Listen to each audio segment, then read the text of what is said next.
Let's go to quarterbacks now. Kirk Cousins is a free agent. Can't get franchised. His contract is up after the franchise tag deadline. Baker Mayfield's a free agent, and we'll throw Russell Wilson into this discussion as well because he is widely expected to not be on the Broncos next season. Is there a destination for Cousins, Jamie, that puts him in the top 12 discussion, borderline top 12, other than Minnesota? Not for me at his age coming off of his injury, but if he was healthy and just, Minnesota says bye-bye, a better situation than he's in, I don't think it's better than Minnesota right now. So I tend to agree. It would be a would step down Tampa for me. be that a better situation? I guess the one would be Atlanta. Could be comparable just because you're stepping into those weapons and new system. So And he gets to stay indoors. And stay indoors, yeah, in a pretty weak division. So I would take that as keeping him close to the top 12. But I think healthy Kirk Cousins in Minnesota makes the most sense.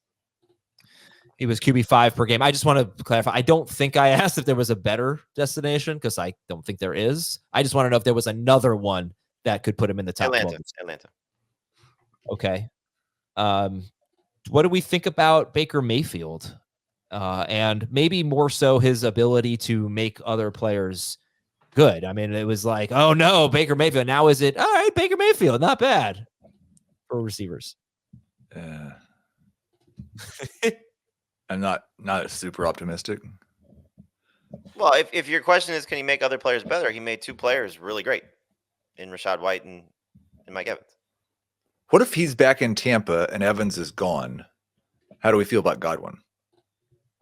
Godwin's best game came when Mike Evans went out against New Orleans. Rocket ship emojis at him. I meant to bring that up because that is such a great point. And I've been thinking about that as we've done these mock drafts, and I've never drafted Godwin as if that were a possibility. But yeah, it's obviously would help a lot, wouldn't it? And actually, I think it's interesting if you look at the splits for Baker Mayfield, his best production, because he turned his season around in the last 5 games of the season, and you make it 7 because he had 2 huge playoff games. That is when he started targeting Chris Godwin. And that is when he got away from Mike Evans to a degree. Godwin finished better than Evans, at least in terms of like targets, catches, yards, I think. I don't think touchdowns. But Mayfield actually looked like a total bust for 12 games. And then he turned it on late in the season. So, yeah, it was interesting. Godwin did finish strong. I would imagine he'd be better next year than he was last year in 2023, even if Evans were back. But yeah, I mean, like if Evans is gone, does Godwin go higher than Evans would if he were back in Tampa Bay? So you understand what I'm saying? Evans goes back to Tampa Bay, he gets drafted in round. Evans follows Canales to Carolina. Mm-hmm. Yeah, and gets a big contract. I'd rather have Chris Godwin.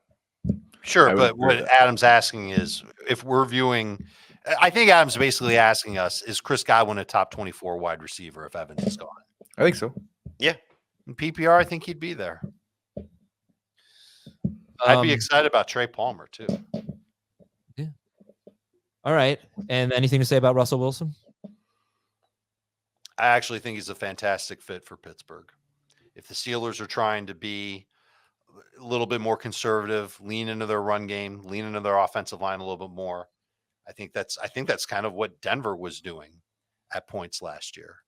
And so I think Vegas makes sense for him too. Fit in there. Vegas. Yeah. Yeah. But his contract is such an albatross for Denver that it's going to be really, and he's got I believe his entire 2025 contract is guaranteed on March 21st. That's correct. So if they don't trade him or cut him by March 21st, they're on the hook, and it's like $30-something million. Question. I don't know what they're going to do to get rid of Russ or move on from Russ, but they're in a tough spot. I should have brought this up earlier, but are we downgrading Mahomes now that the Raiders are going to injure him? They're not going to injure him. Stop. It's a pretty ridiculous thing to say. No, it's the obvious thing to say. There's not a defensive person in the league that's not trying to as he touched the quarterback. I mean, like that's their goal. Yeah, but He he's just saying did Jordan rules. So Antonio Pierce, the head coach for the Raiders, saying we're going to apply the Jordan rules. The Pistons were very rough with Michael Jordan when they played him in the late 80s, early 90s. And you can't really do that in football. Like I just really appreciate it because after the last 5 years, it's terribly difficult, I think, probably to find motivation in the regular season.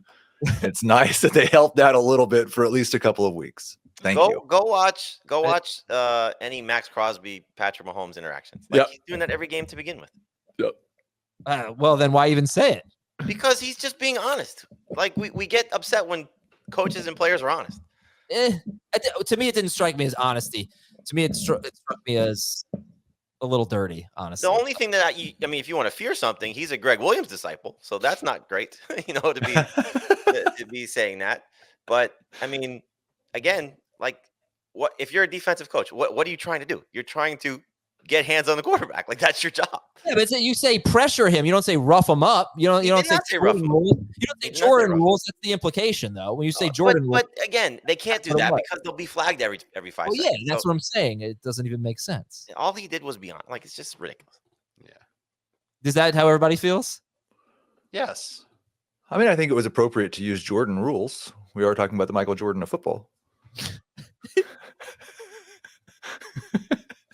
FFT Dynasty, you get to hear this twice a week now. I don't ever do this on that show. Let him pass Brady first before he called him Jordan. Yeah.